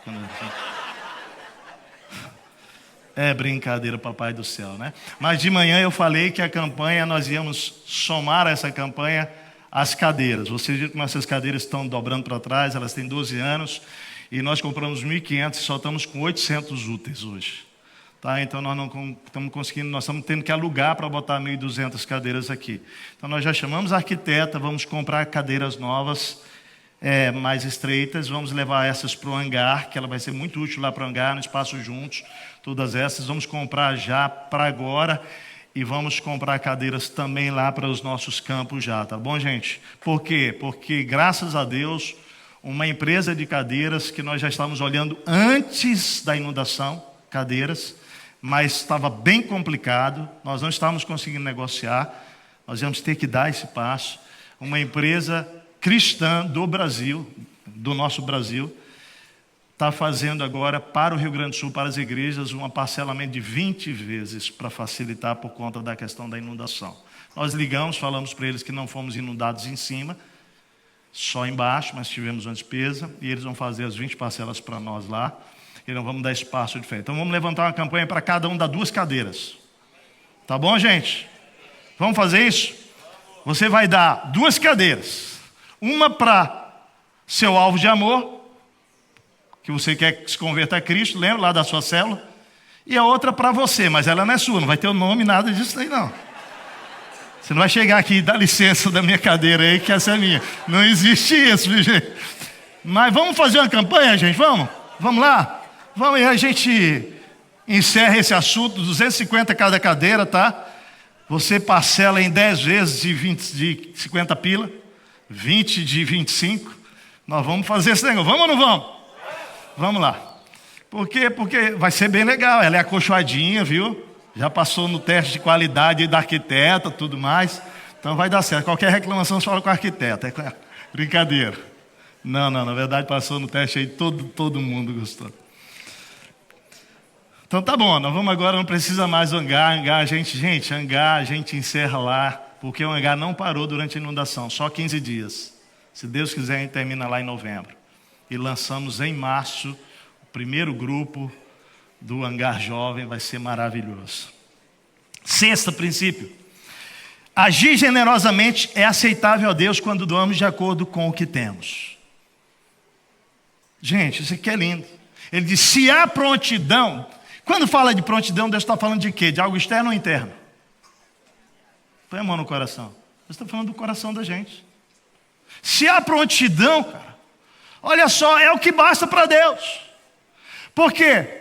Porque a sua contribuição e a minha contribuição, ela é aceitável de acordo com aquilo que alguém tem, não de acordo com o que não tem. Aqui vale para os dois lados. Você não tem que dar o que você não tem, tá? Mas de novo, tem que ter intencionalidade, lembra? Pega o orçamento e organiza lá. Não, eu tenho que dar, sempre eu tenho que... Então tá, mas o que eu consigo dar, nesse momento que eu estou, dessa crise, é R$10. Deixa eu falar, é aceitável. Agora você pode dar 100 e você dá 10, o texto diz que você tem que dar de acordo com o que você, o quê? Pode dar. Aí, esses 10 aí, ó, pode ficar para você. É profundo, gente. Não tem a ver com quantidade, tem a ver com o coração. É isso que Deus está falando com a gente. E é isso que a gente precisa buscar quando a gente vai ofertar. Senhor, é aceitável isso aqui diante do Senhor? Se você está querendo dar mais do que você pode, para aí, não precisa, dá só aquilo que você é capaz de dar. Você não pode desmantelar a tua estrutura lá não, Deus não está pedindo isso. Mas também se você pode entregar mais, você está sendo mesquinho, aquilo não é aceitável. Então nem dá, querido, porque Deus não precisa disso. Tá bom? Isso é um privilégio para nós. Paulo está ensinando isso. John Rockefeller, ele fala uma frase que mexe comigo. O homem mais pobre que conheço é aquele que não tem nada mais do que dinheiro. Ou seja, presta atenção, se você tem dinheiro, mas você perde o coração, você perdeu a razão e a grande parte do propósito de Deus ter confiado recursos financeiros para você. Em 7º lugar, agir generosamente produz igualdade. No presente momento, a fartura de vocês suprirá a necessidade deles, para que por sua vez a fartura deles supra a necessidade de vocês. Então haverá igualdade. Isso aqui é lindo. Paulo está dizendo o seguinte, vai haver momentos da nossa vida que nós vamos o quê? Faz assim. Não, faz assim, ó. Nós vamos o quê? Dar. Mas há momentos que nós vamos o quê? Receber. Só que se nós darmos quando nós temos condição de dar, né? Um dia quando eu não puder dar, o pão que eu lancei sobre as águas vai dar a volta e ele vai voltar até onde eu estou. E vai me suprir. Porque isso é o princípio espiritual.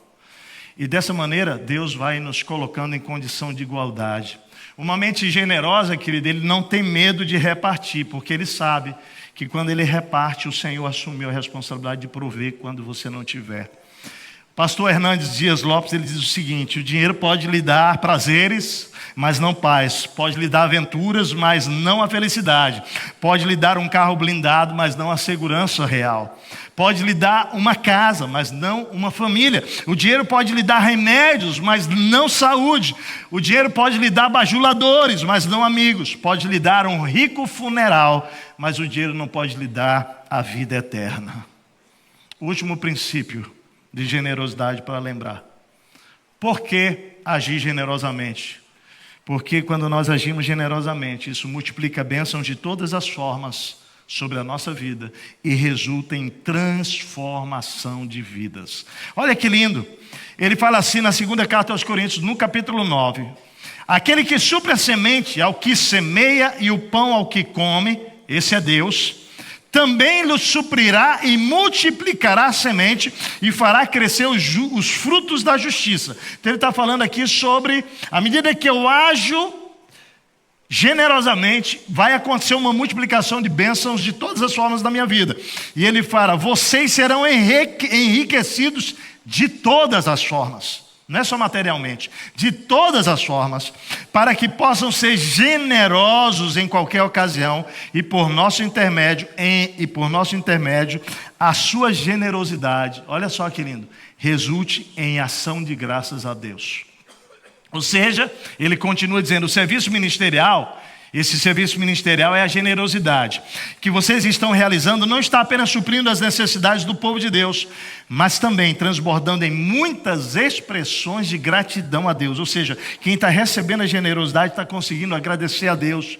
Por meio dessa prova de serviço ministerial, outros louvarão a Deus pela obediência, que acompanha a confissão que vocês fazem do Evangelho de Cristo e pela generosidade de vocês em compartilhar seus bens com eles e com todos os outros. Olha que profundo, ele está dizendo o seguinte, o Evangelho de Cristo é sobre doação. Deus doou o seu Filho. Cristo doou a própria vida, certo, gente? E ele está dizendo, você crê nisso, você prega nisso, mas quando você doa, quando você reparte, você está conferindo verdade sobre o que você declara do Evangelho que você crê. É isso que ele está dizendo. Tá joia? E aí ele fala, e nas orações que fazem por vocês, quem? Quem recebeu a generosidade, ele passa a orar por você, ele vai dizer, eles estarão cheios de amor por vocês, por causa da insuperável graça que Deus tem dado a vocês. Gente, é poderoso. Claramente esse texto aqui nos ensina 3 resultados da generosidade. Ele fala, produz alívio, porque quem está passando por necessidade recebe algo. Você viu nos testemunhos, né? A alegria, o alívio que vem, produz alegria que gera louvor a Deus. As pessoas começam a agradecer a Deus porque veio dele, mas também é lindo isso. O texto diz, as pessoas que receberam de você que ofertou, ele passa a orar pela tua vida e a Bíblia diz que Deus enche o coração dele de amor por você. Não é lindo isso? Por isso que a Bíblia diz, é melhor dar do que... Vamos transicionar aqui para a nossa conclusão. Eu quero terminar falei o porquê ser generoso, mas eu quero terminar dizendo para você como ser generoso, como agir generosamente. Vamos fazer a revisão aqui para a gente entrar na parte final. Bom, Deus nos lembrou hoje por que agir generosamente. Primeiro, porque é um ato de graça. Segundo, porque acrescenta virtude às virtudes que já possuímos. Terceiro, porque é um ato sincero de amor. Porque nos torna ricos espiritualmente. Porque requer ação completa, a generosidade. Porque é aceitável a Deus quando doamos de acordo com o que temos. Porque produz igualdade entre nós. E porque multiplica bênçãos de todas as formas e resulta em transformação de vida. Então, saindo daqui de maneira prática, como agir generosamente? Primeiro, procure uma igreja confiável. Infelizmente, o nosso país tem histórias tristes de igrejas e líderes espirituais burlando e enganando o povo, usurpando, roubando das pessoas. Deixa eu te dizer, você que já pensou que não existe igreja séria e liderança séria, eu entendo você. Eu entendo você. Mas eu quero dizer para você que você pode buscar conhecer a história das igrejas dos líderes. Essa igreja tem 88 anos. E para a glória de Deus, esta igreja nunca teve uma ação de mau testemunho sobre algo que Deus tenha reprovado entre nós na administração financeira. Glória a Deus por isso. Deixa eu dizer, nós somos imperfeitos e podemos errar na administração financeira? Claro que sim. Mas o que ele está falando aqui é sobre o coração na administração financeira. Olha o que Paulo vai dizer. Agradeça a Deus ter ele posto no coração de Tito o mesmo cuidado que tenho por vocês. Pois Tito não apenas aceitou o novo pedido, que era mobilizar de novo a igreja de Corinto, mas está indo até vocês com muito entusiasmo e por iniciativa própria. Com ele estamos enviando o irmão que é recomendado por todas as igrejas por seu serviço no evangelho. Olha que lindo, pastor Tito está indo lá para Corinto, mas está indo um cara muito sério com ele. Tá? Ele diz, não só por isso, mas ele também foi escolhido pelas igrejas para nos acompanhar quando formos ministrar essa doação, o que fazemos para honrar o próprio Senhor e mostrar a nossa disposição. Então tem entusiasmo, tem disposição. Aí ele diz, queremos evitar que alguém nos critique quanto ao nosso modo de administrar essa generosa oferta. Tem zelo, percebe o zelo aqui? Ele diz, pois estamos tendo cuidado de fazer o que é correto, não apenas aos olhos de Deus, mas dos homens. Tem testemunho aqui. E ele vai dizer, além disso, estamos enviando com eles o nosso irmão, que muitas vezes e de muitas maneiras já nos provou que é muito dedicado. Ou seja, vamos botar mais uma terceira pessoa nesse grupo que vai lá, por causa da grande confiança que ele tem em vocês. E aí eu aprendo algumas coisas desse texto, que uma igreja séria, confiável, é uma igreja com recursos administrados por pessoas íntegras. É uma igreja que celebra com entusiasmo o repartir com os outros. E uma igreja de gestão transparente e prestação de contas. É por isso que a gente traz prestação de contas, é por isso que a gente abre números para a igreja. Porque nós entendemos que dessa maneira a gente age de forma transparente e prestando contas. Por isso agradeço a todos vocês que têm sido fiéis a Deus nos dízimos e nas ofertas. Orem por nós, para que Deus continue nos dando graça e sabedoria para administrar isso. Como agir generosamente? Segundo a direção do Espírito Santo e não por constrangimento. O texto diz isso. Lembre-se, aquele que semeia pouco, também colherá pouco. E aquele que semeia com fartura, também colherá fartamente. Cada um dê conforme determinou no seu coração. Não com pesar ou por obrigação, pois Deus ama quem dá com alegria. Já disse isso, mas vou repetir. Oferta, o Espírito Santo dirige você para abençoar, administrar. Dízimo, o Senhor unge a liderança com seu Espírito para administrar o recurso. Terceiro lugar, haja generosamente, sistematicamente e proporcionalmente. Interessante, o texto fala isso. No primeiro dia da semana, cada um de vocês separe uma quantia. Ele estava falando de sistematizar. Uma vez por mês, uma vez por semana. De acordo com a sua renda, proporcionalmente. Ele está ensinando isso. Reservando para que não seja preciso fazer coletas quando eu chegar. Então ele fala aqui de você se preparar para isso. Eu queria ensinar essa igreja e desafiar essa igreja a administrar de acordo com aqueles 4 valores. Não administra a tua vida sem princípios e valores. Fala comigo então: consagração, compaixão, construção, que é lá a multiplicação, né? E por último, lembra o que é lá? Vive a sua vida, querido, com os teus filhos, com a mulher da tua juventude, da tua mocidade, com o teu marido, com os teus irmãos. Celebra a vida. Viaja, não é pecado. Vai num restaurante caprichado. Posso dar uma dica para a igreja? A gente não conseguia ir em restaurante, né? Sempre. Aí um amigo meu me levou num restaurante e me deu uma dica maravilhosa. Quando ele foi pagar, ele queria dar de presente para nós, em Curitiba isso. Ele falou: já conhece o Primeira Mesa, Técio? Todo orgulhoso. Eu falei: Primeira Mesa? O que é isso? É um aplicativo que você vai em qualquer restaurante aí, ó. Você paga 50% de tudo que você come. Tá uma dica boa para você. Você ser mais econômico nas suas saídas. Primeira Mesa. Tem vários restaurantes da cidade, no Brasil inteiro, que você clica lá, aparece o restaurante, você reserva a sua mesa para 4 pessoas, R$15, reserva a mesa, chega lá, você pode pedir entrada, prato principal e sobremesa, paga 50% de tudo. Olha aí, a administração financeira. Você pode fazer o que você fazia gastando menos. Que maravilha, benção. E tendo momentos de comunhão. Eu não quero encontrar com vocês num restaurante da cidade aí, não. Estou brincando. Vamos nos encontrar por aí, vamos dizer, pastor, aquela pregação lá, ó. Quarto e último princípio. Haja generosamente com seus recursos temporários para gerar um impacto eterno. Faz assim com as mãos. Todos os recursos que estão nas nossas mãos vão passar. Que tal usá-los para gerar um impacto eterno? Mudar histórias de pessoas. Ser um agente de transformação na sociedade de caráter eterno. Lembra de casa em casa? Nós vamos voltar com o Lidere agora, tá, gente? Lembram? Eram 442 casas que disseram eis-me aqui. Nós estamos num treinamento com mais de 700 pessoas. Inclusive, quero te pedir que se a tua casa, ela foi uma das casas atingidas, você não vai poder abrir agora, não sai do Lidere, não. Continua no Lidere.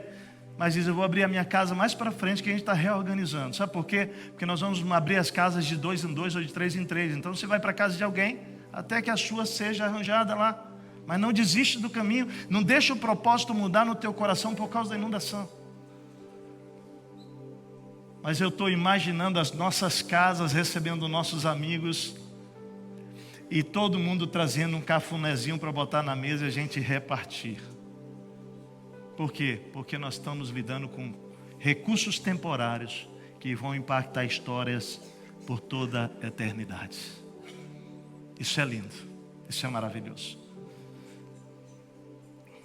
Como está escrito, distribuiu Deus seus bens aos necessitados e a sua justiça durou para sempre. O que Deus falou com você e o que você vai fazer a respeito? Eu termino com 3 reflexões, 3, de tudo isso aí que a gente falou. Olha só. Primeira delas, agir generosamente, é sobre possuir a mente e o coração de Deus e não sobre possuir dinheiro. Por isso, generosamente. Agir generosamente é sobre possuir a mente e o coração. Faz assim. A mente e o coração de Deus. Não sobre possuir dinheiro. Vamos deixar Deus mudar nossa mente daqui para frente? Pedir para Ele mudar nosso jeito de agir. Segunda reflexão. Agir generosamente é sobre usar os meus recursos financeiros para amar como Deus amou. Posso te falar uma coisa que eu creio? Eu creio nisso. Nossas filhas cresceram ouvindo isso. Se os recursos que Deus me confiou não servir para amar, não serve para mais nada. Teus recursos não podem ser para amar só você. Deus te deu os recursos para você cuidar de você, da sua casa, mas para você repartir. Você precisa amar com os teus recursos. Amar com o teu carro. Amar com a tua casa, amar com o teu sustento, amar com tuas roupas. Quando começou isso tudo lá em casa foi isso, todo mundo baixou tudo que tinha do guarda-roupa lá para abençoar. Deus falou, reparte, reparte, reparte. E eu fiquei no meu carro lá com 2 sacolas e aí depois Deus me mandou botar mais coisas, estava fora da sacola, que era um tênis, que eu confesso, eu dei um. E quando fui pegar o outro, falei, isso aqui eu acho que fica aí. Depois que eu estava com as 2 sacolas no carro, já uma semana tentando encontrar a pessoa, que Deus me deu uma pessoa específica, você vai dar para essa pessoa, ele perdeu tudo. Tá bom, Deus. Eu lembro que eu voltava para casa todo dia, olhava para o tênis, Deus falou, esse aí você leva também, rapaz. Mas era um tênis que eu gostava tanto. O outro eu também gostava muito, mas eu estava com a cor igual, 2 cores. O Senhor falou, mas esse não, ele era único. E Deus testou o meu coração. Pega esse aí. Pega esse. Usava raríssimo aquele tênis, porque eu gastava tanto dele, isso aqui é para momentos especiais. Pega esse aí. Até que eu peguei e botei dentro do carro. Gente, a gente passa por isso, o coração da gente é assim. Mas quer saber? Essa semana a gente estava aqui no dia do Arte e Graça da mostra pedagógica. E de repente, essa pessoa entrou aqui no palco com aquele tênis. Eu estava ali. Eu tive dois sentimentos. Dois. Um de alegria espiritual. Ele estava todo orgulhoso com aquele tênis lá. Eu fiquei feliz, eu fiquei alegre, mas eu senti uma vergonha, seu cabeção. Aí quer saber? Passaram-se 2 semanas. Olha para o meu pé, você não percebeu?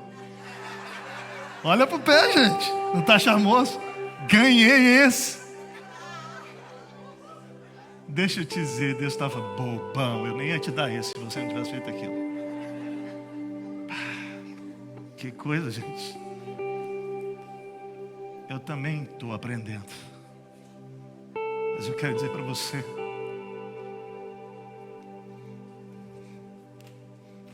cada dia que passa, eu tenho dito para Deus: Senhor, pode tirar tudo de mim, só deixa o Senhor em mim.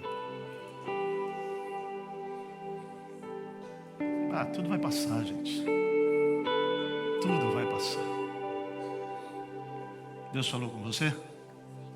Vamos fazer resolução hoje? Vamos fazer resolução. A partir de hoje nós vamos consagrar tudo. Amém? Consagra tudo, consagrando os 10%. A partir de hoje você não vai viver só para você com seu recurso. Começa com 1% que seja, para ter compaixão do outro, mas reparte com o próximo. Eu faço isso com a Martinha, aquele percentual da compaixão, a gente fica orando durante o mês. É assim mesmo que a gente faz. Na prática é isso. É X, tá? A gente fica orando e percebendo o movimento de Deus. De repente uma pessoa partilha. Estou com uma dificuldade, tal. E aí o Senhor fala. Às vezes passou 3 meses e a gente não usou aquilo porque Deus não mostrou para quem. Mas eu não gasto comigo e com a família não. Aquilo fica lá. Porque aquilo não me pertence. Aquilo é compaixão. Aí eu pego aquilo e de repente aparece alguém. Um dia a gente foi na casa de alguém, a pessoa não tinha mesa, nos convidou para jantar e não tinha mesa. Quando saiu de lá, Deus falou: vocês que vão dar mesa. No outro nós fomos, estava com a máquina quebrada, pleno inverno. E a gente lá, né, chegou lá, na partilha daquela mesa, a gente descobriu que a máquina deles estava quebrada. O Senhor foi lá e falou para a gente: vocês vão repartir com eles a máquina. Mandamos chegar a máquina lá. Às vezes a gente não estava com o valor todo da máquina, mas aí a gente pega aquele valor e organiza parcelado, porque a gente sabe que na administração já faz parte, perdão, lá em 3 vezes, 6 vezes. Não vamos poder ajudar outro em 6 vezes, mas ajudamos aquele porque Deus mandou aquilo. Deixa eu te falar, que coisa maravilhosa. Eu não posso viver com o meu orçamento para mim. E aí vai lá, coloca 1% lá, que é a tua reserva, teu colchão. Você não sabe o amanhã, o inverno. Deixa lá, não toque, você vai ser tentado. Quero fazer a viagenzinha, eu vou pegar. Deixa lá, porque o inverno chega. E se você pode pegar aquilo e fazer um investimento com aquilo para multiplicar, melhor. Pede sabedoria. Eu tenho homens, embora eu tenha a formação da economia, eu ligo para homens que eu confio na administração deles financeira. Como é que eu posso fazer isso? Não é muito não, mas é pouquinho, mas de pouquinho em pouquinho aquilo multiplica. Se você pegar R$50 e você colocar lá para investir para o seu filho, que hoje tem 8 anos, quando ele tiver com 28, 38 anos, você vai ver o que ele vai poder fazer com aquele recurso. Um sopro do Espírito. Às vezes a gente acha que precisa de 200 para o filho. Não, põe 50 pila por mês. Nunca foi sobre a quantidade em termos de investimento, mas é sobre o tempo que você oportuniza aquilo se multiplicar. E por último, aí você pega o restante, 60% lá e diz: agora eu vou viver a minha vida com a minha mulher, com meu marido, meus filhos, meu neto, meus amigos. Compra uma picanha legal, uma costela, um matambrito. E vai lá. Porque isso também é espiritual. Isso também é festa. Vamos orar? Fecha os teus olhos. Eu quero orar com pessoas que querem entregar a Jesus sua vida hoje aqui. Para ter a mente de Cristo, você precisa tê-lo no seu coração, na sua vida. Você precisa fazer escolha por Ele, para que Ele seja o seu Senhor e seu Salvador. Eu quero dar um abraço em você hoje. Você que hoje quer dizer assim: eu quero entregar a vida a Jesus, fazer dele meu Senhor e Salvador. E sabe o que Ele vai fazer? Não só perdoar os seus pecados, vai transformar a sua mente e vai te ajudar a você viver como homem e mulher de vitória nessa vida. Se você quer isso, fecha os teus olhos onde você está. Faz uma oração comigo, mas faz de coração. Diga assim: Senhor Deus, eu reconheço o teu amor por mim hoje. Eu reconheço que eu sou pecador, pecadora, que eu tenho errado o alvo, mas hoje eu quero entregar a minha vida ao Senhor e pedir que tu me perdoes dos meus pecados. Que tu me recebas hoje como teu filho, tua filha amada. E a partir de hoje, ser guiado pela tua mente, a mente de Cristo, para fazer a tua vontade em toda a minha vida. Eu também te entrego a vida financeira. Eu te entrego esta área para viver agora um novo padrão com o dinheiro. Que o dinheiro seja um servo na minha vida e não um senhor. Muda a minha história, da minha relação com o dinheiro. Me liberta e me salva hoje aqui. Em nome de Jesus. Amém. Amém. Quantas pessoas fizeram essa oração a primeira vez entregando sua vida a Jesus? Faz um sinal para mim, levanta sua mão bem alta aí que eu quero te dar um abraço. Alguém aqui? Lá atrás, amém. Glória a Deus. Há mais alguém? Glória a Deus.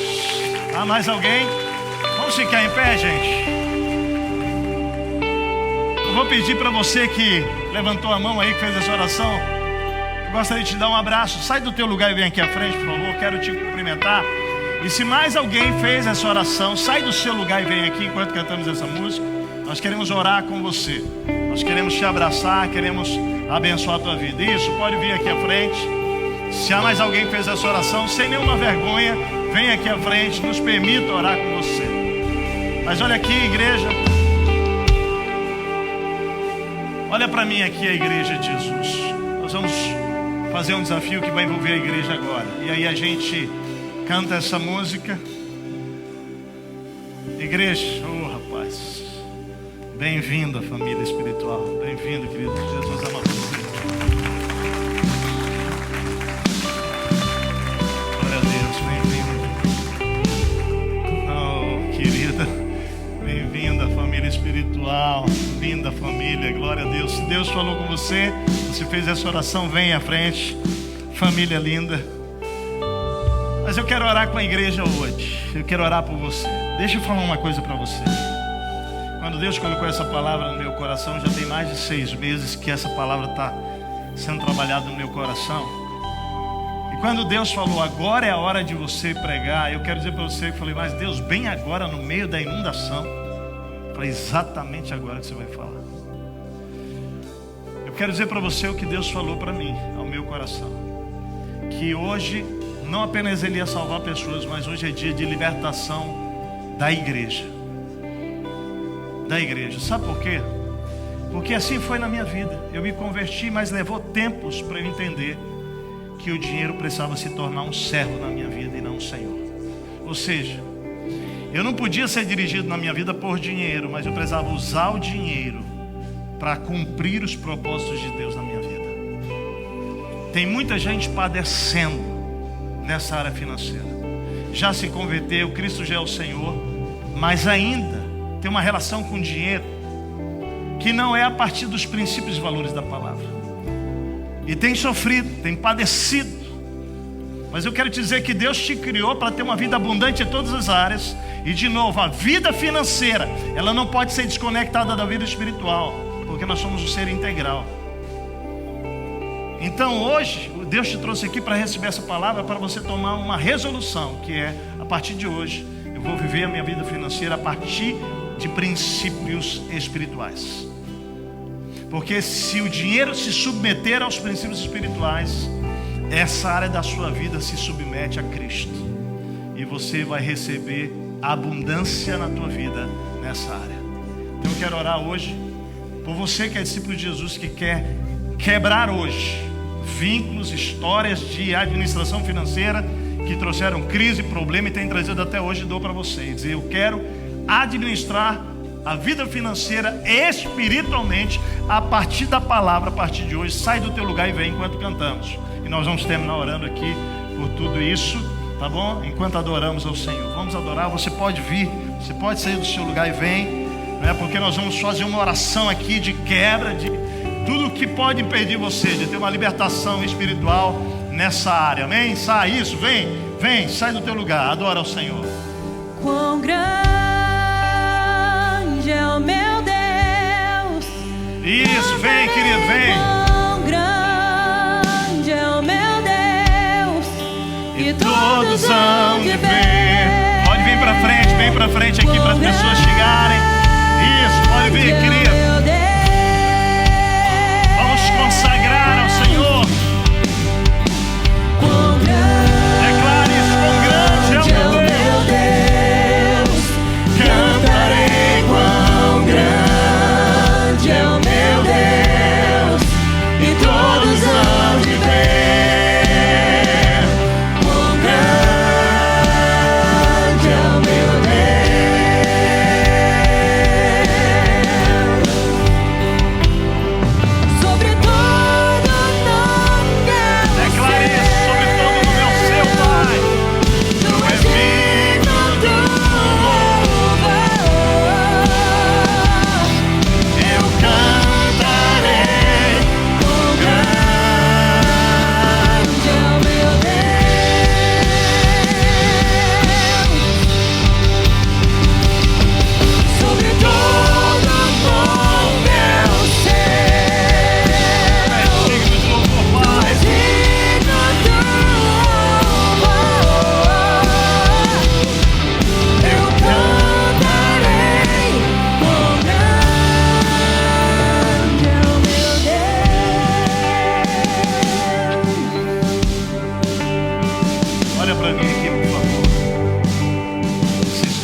Eu queria que vocês construíssem uma imagem na mente de vocês.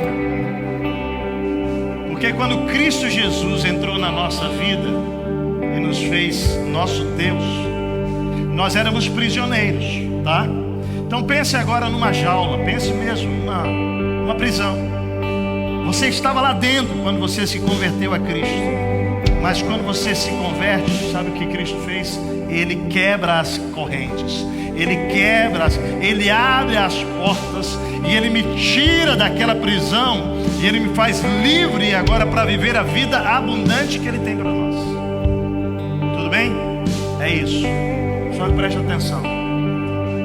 Isso é um processo.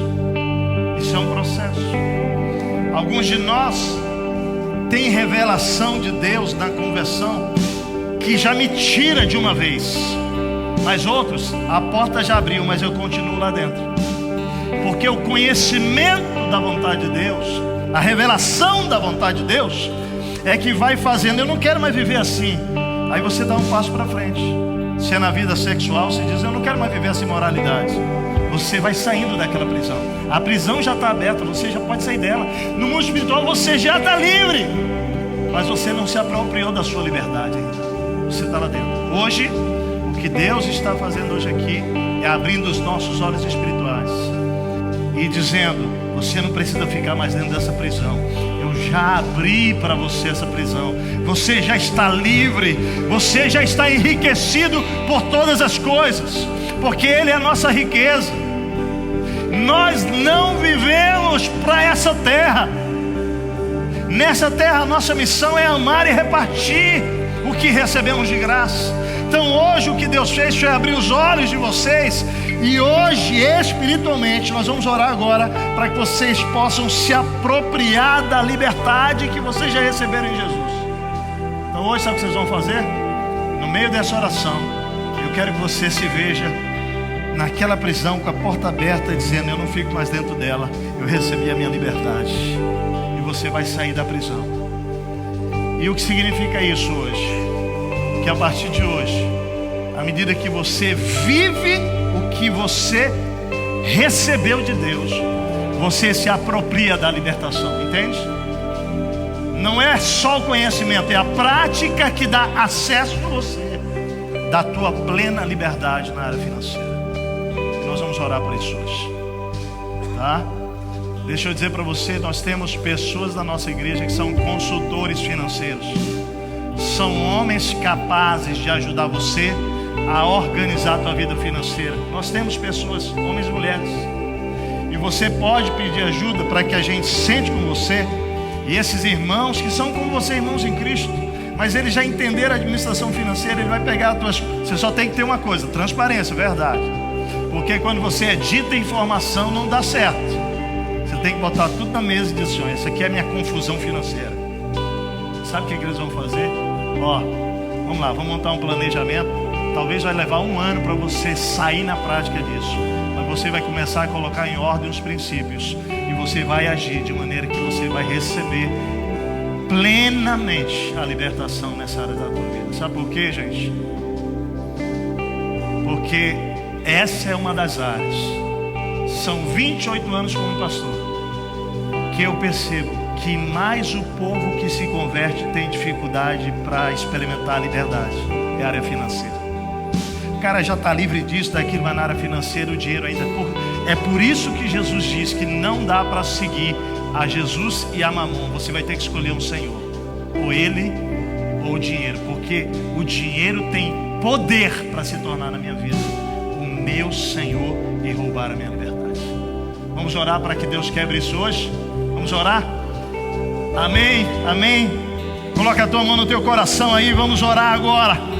Vamos pedir isso ao Senhor. Pai querido, fala comigo. Pai querido, hoje eu recebo pela fé a minha libertação nesta área financeira, por aquilo que o Senhor revelou hoje pela tua palavra. Eu agora, Jesus, peço ao Senhor que tu me dês a mão para que eu possa viver de acordo com aquilo que hoje eu recebi. Eu quero ser uma pessoa, pode orar com fé, eu quero ser uma pessoa que vai administrar os recursos, aplicando os valores do teu reino, consagrando, tendo compaixão, construindo, ou seja, multiplicando esse recurso, mas também aprendendo a desfrutar, a viver a minha vida, entendendo, Senhor, que há uma parte para que eu possa usufruir com a minha família, com os meus amigos e curtir essa vida abençoada. Pai, hoje me tira desta prisão, me leva a um novo patamar com a minha vida financeira, e eu alianço a minha vida contigo, Jesus, que eu vou administrar os recursos que tu tens me confiado de maneira que vai glorificar o teu nome. A partir de hoje, Jesus, eu me aproprio pela fé e pela obediência do que o Senhor já me entregou de graça através do teu Filho Jesus. Em nome de Jesus. Amém. Pai, eu oro por essas pessoas agora. Deus, que a graça do Senhor, o poder, a sabedoria, a força possa levá-los a uma nova dimensão nessa área financeira, uma plena liberdade, que a partir de hoje o dinheiro seja escravo deles e o Senhor seja o Senhor da vida deles. Nós oramos por eles agora, e nós, na autoridade do nome de Jesus, nós quebramos agora, anulamos toda iniquidade que veio da família nessa área financeira. Nós quebramos agora e anulamos, ó Deus, a consequência dos pecados, porque o Senhor naquela cruz nos perdoa e nos lava e nos liberta e nos purifica dos erros que cometemos nessa área financeira também. Pai, ajuda-os, aqueles que estão aqui endividados, para que eles possam fazer uma administração e ser libertos da dívida, e que juntos possamos viver a plena liberdade que o Senhor Jesus tem para nós. Em nome de Jesus. Amém. Amém. Vou pedir que vocês que tomaram a decisão por Jesus possam ir para aquela sala. Se há mais alguém aqui que